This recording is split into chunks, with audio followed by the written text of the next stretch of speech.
docking a boat can be one of the most intimidating aspects of boating. Even experienced boaters, when the winds pick up, can get a little bit nervous. With the help of our friends from Sideshift, we're going to show you how to install your own bow and stern thrusters as a DIY. You guys don't really cut any big holes in the boat. Well, there's not only no big or large holes, there's no holes below the waterline, which is really great for DIY because they're really nervous about drilling holes in their boat in the first place, and if you got to go below the waterline, it's even worse. All Sideshift kits come complete with 99% of the parts you'll need for installation. You will need to supply the 2-aught cable, of which length will vary from boat to boat, and your own battery. What kind of battery do they need? For all of our units, especially the single prop units, it's going to be 850 cold cranking amps each. For the bigger units with the double props, you got to have 2 batteries per unit. While this seems like a major undertaking, most people can install the bow thruster in less than 8 hours. Where would you start? What's the first thing you do when you get here? On all boats, doesn't matter whether they're 25 feet long or 50 feet long, the first thing I do when I get to a boat is I go down inside the bow of the boat, if I'm putting a bow thruster on, and really scope out where is everything going to come into the boat. Using this line here, I know that that is my water line. I know that I'm going to be a couple of inches above the water line for my bolts. Not to worry if you can't get access to the bolts. Sideshift supplies special anchors that can be epoxied in place from the outside.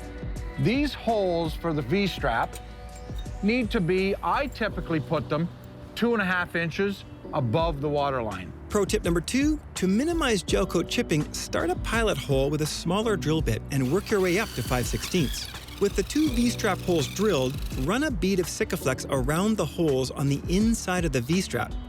Because the bolts go in on an angle, the V-strap will stay in place while you head inside to apply the nuts. I typically take my Sikaflex and put a bead of it around the base of the bolt on the inside, press the washer on. Now I have it sealed both outside and inside.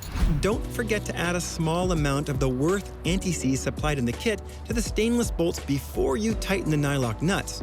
You want to make sure it's good and tight. You're going to see the Sikaflex oozing out. Now we have this unit in place, ready to mount the thruster. Before tightening the Chicago nut, double-check the top of the propeller blade is 5.5 inches below the waterline. Once the nut is snug and aligned, you must trim off the end of the bolt flush with the nut with a hacksaw so that the cover fits over nicely. To make sure this nut never comes loose, Pat likes to take a punch to burr the end of the nut. We know that our top hole is going to be in this vicinity here somewhere, so I come down 2 or 3 inches below that, and in this area here, I will put my holes for my cables. I generally put one a little higher and one a little lower, and then run my cables into the boat. While some chipping is certainly inevitable, it will all get covered with Sikaflex. With the holes drilled, simply push the wires through, seal with Sikaflex, and put the cover back on. Secure it at the top and bottom with the 4 screws provided before drilling the top bolt hole, making sure the drill bit goes straight in.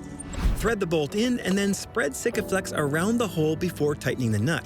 This will help pull sealant through the hole when you tighten down the nut.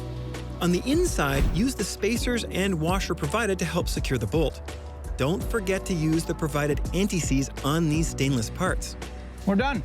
Now that the thruster is installed on the outside, the rest of the remainder of the work is done on the inside. I've got a place along this wall here that I can install the switch, the fuse, and the module all in this order. You will have to source your own cables. It is essential that the correct type of marine-grade, tin-coated copper cables are used, and the maximum cable length guidelines are observed according to the gauge and the thruster model. Once cut, you will need to add lugs to all but 2 ends with the tool provided. The ground connection on the motor controller, and my ground wire will then attach to my ground on the battery, and the major wiring on this system is complete. The wiring diagram in the installation manual makes connecting the harness easy. The green and blue wires determine the direction of the thruster to port or starboard. We will test the thruster direction later, and if not correct, we simply swap the position of these 2 wires. I believe the last part is putting the joystick controller in place. There's a simple plug-in cord. We'll connect it to 12 volts and ground. That is it. And the customer today has asked to put it right here on the dash. A multimeter really helps when hunting for 12-volt power. I like using the cigarette lighter. It has a good, solid, constant 12 volts to it. Using the supplied power cable, connect the positive and negative to a 12-volt source under the helm. To connect to this existing 12-volt adapter, Pat simply crimped on a couple of piggyback push-on terminals. The best time to vacuum is right after drilling. You really don't want to track fiberglass dust all over the boat. To hook it up, simply pull the wires through the hole and plug into the back of the joystick. When you plug it in, you will hear a single beep. You can power it up, and you can now try it.